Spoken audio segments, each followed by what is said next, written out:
sound work okay back there? It is a bittersweet honor to welcome all of you here today to celebrate a remarkable piece of public art by one of the world's most creative and courageous public citizens, Ai Weiwei. Ai Weiwei could not be with us here for this unveiling of his latest work, Circle of Animals, Zodiac Heads. Even though he could not be with us physically, he continues to speak to us, to delight us, to challenge us through his art. In its scale and accessibility, Circles of Animals, Zodiac Heads follows in New York City's proud tradition of presenting unforgettable public art that everyone can enjoy. Ai Weiwei believes that art should be for everyone, and we couldn't agree more.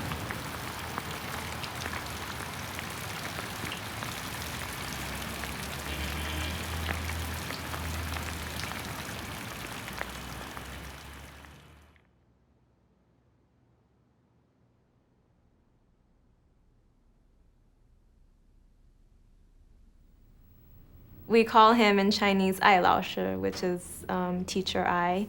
And he's always very conscious that if we're learning about something new, for every project, he wants to make sure that there's learning involved and it's not just, doing any menial tasks.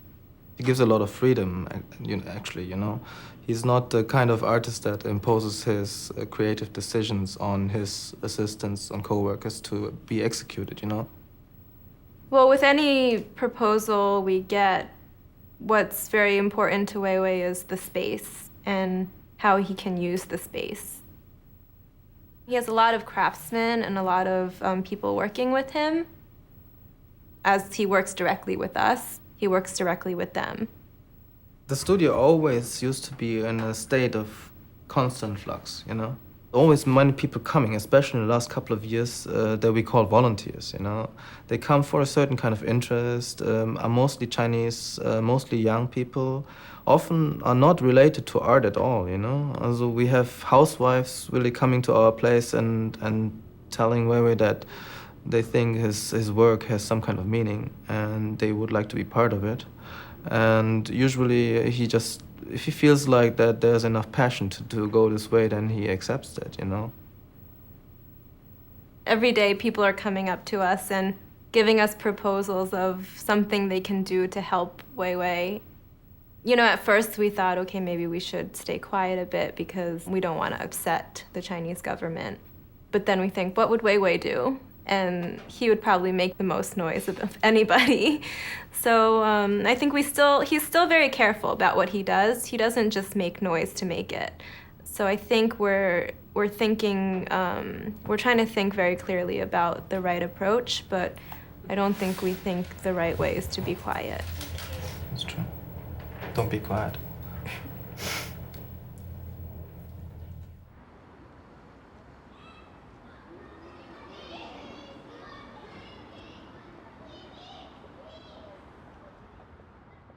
It's sad not to see him because he's a very entertaining and very charismatic figure who's good to be around.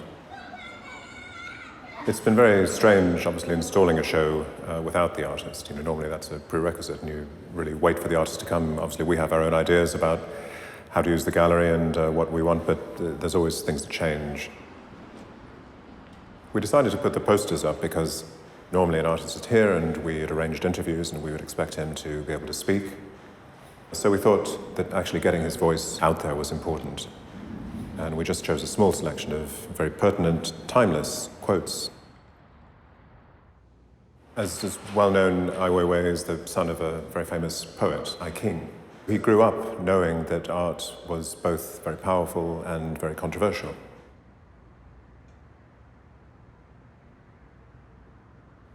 He kind of ran away from that and ran away from China in the late 80s and went to New York, had a period of, reflection and absorbing things.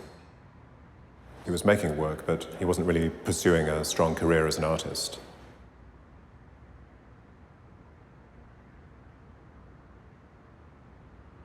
And I think, those two influences, when he finally came back to China in the mid-90s, really set him up to take a stand and enter the Chinese cultural world and art world with a very strong voice.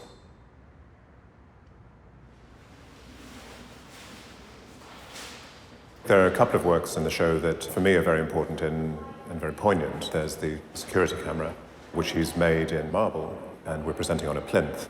You know, security cameras are very prevalent in all of our lives. They kind of are the background to our lives, and we take them for granted. For him, it was very present. It wasn't just in the background, but he was, you know, specifically under surveillance for a number of years. He, in one way, took that quite lightly. He would chat to the security guards, sort of plainclothes people who would come and stand outside his house, and he'd sort of shake their hands. And you know, he was quite relaxed when we said, "Isn't this disturbing?" But obviously, it is disturbing, and what's happened has been terrible. The other thing that's interesting about that is that while he's made this kind of monument in marble of the security camera, he adopted another strategy, which was to put his life in as public a view as possible. When I went to see him in his studio, he tweeted, 20 times during our first hour-long meeting. And I guess the principle is that as long as everything is out in the open, there's nothing to spy on. So he had nothing to hide, actually. He works in many different ways, but each one of those ways he uses Leonard's own terms and as simply and clearly and strongly as possible to give testimony to the world he's living in.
How did you decide to become an artist? How? The decision is not made I should say not very seriously. I mean, there's not much choice there when I start to do art. You're either non-artist, which means you can be a worker, farmer, or soldier, or you become somebody who at that time I would call art worker, So since I'm a bit familiar with art because my father, so I just picked up this and never successful. I spent years. I call myself an artist, but not really. I don't have many works or nothing people would appreciate.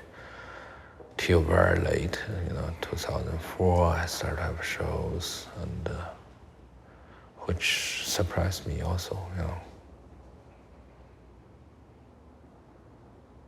You're always someone you're capable to be, or when they say you can make chandeliers, you're a chandelier maker. It's very convincing. I mean, it's more convincing than anything else. That's why they call me political activist, I guess.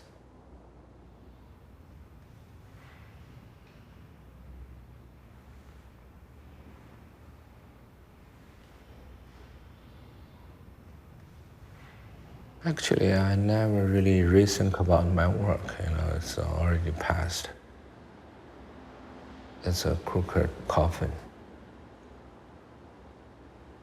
I think, you can use it as a table to take a nap or something.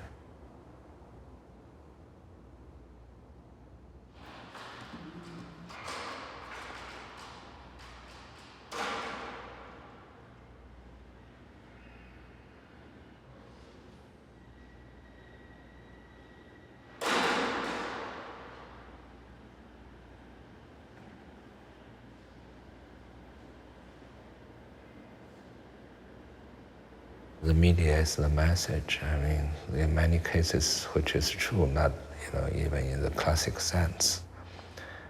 It carries the full intention and the meaning.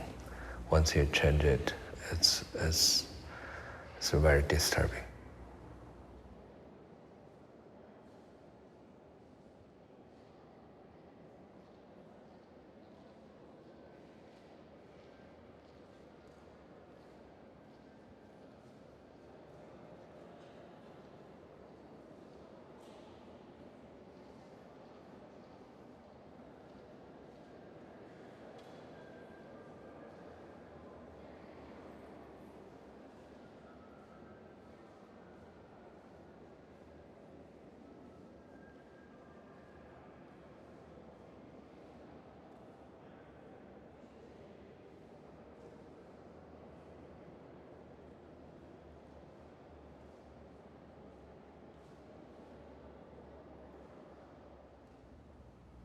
Yeah, those are really useless objects. I'm very much interested in this so-called useless object. I mean, it takes perfect craftsmanship, beautiful material, and carefully measured and crafted, but at the same time, it's really useless. I mean,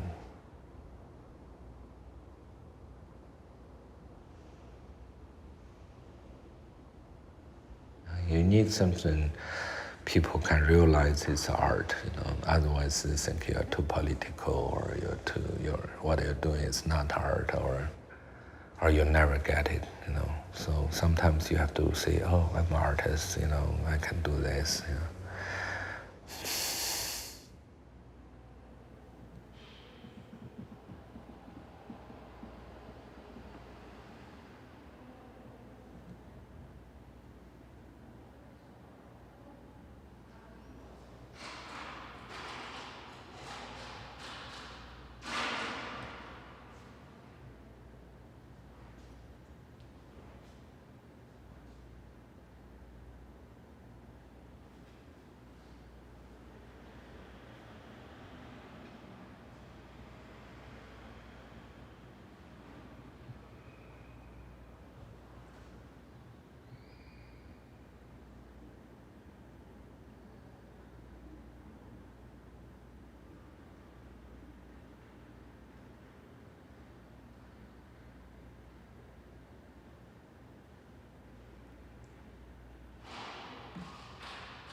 I think I'm interested in this kind of activities, so-called art, is only because that's always dealing with new possibilities.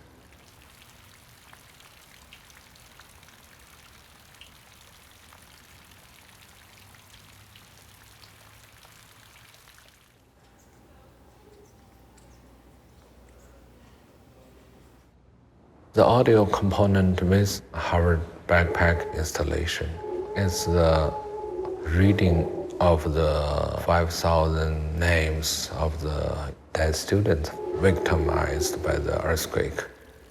曹健、母心怡、刘石、刘应成、丁世军、段莹、何琴、张嘉欣、张仁凯、李蕊丽、叶青、王勇、熊涛。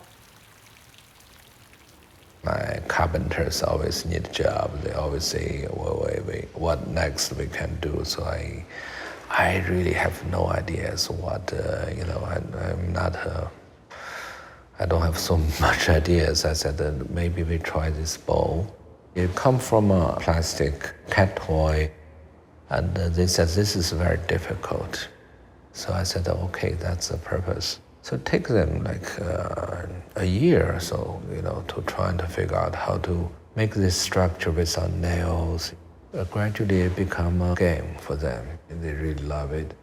Even it has no purpose, but they accept it because it's so difficult.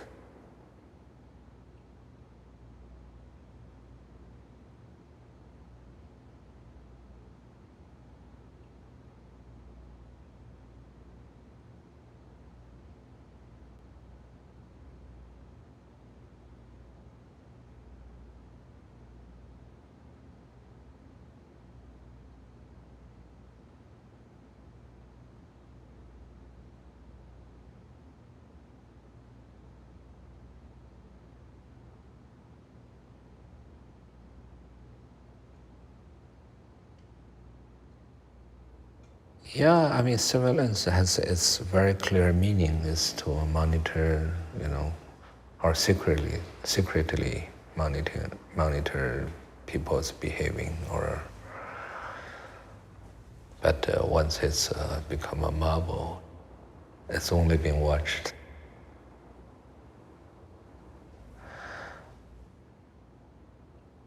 It's not functioning anymore,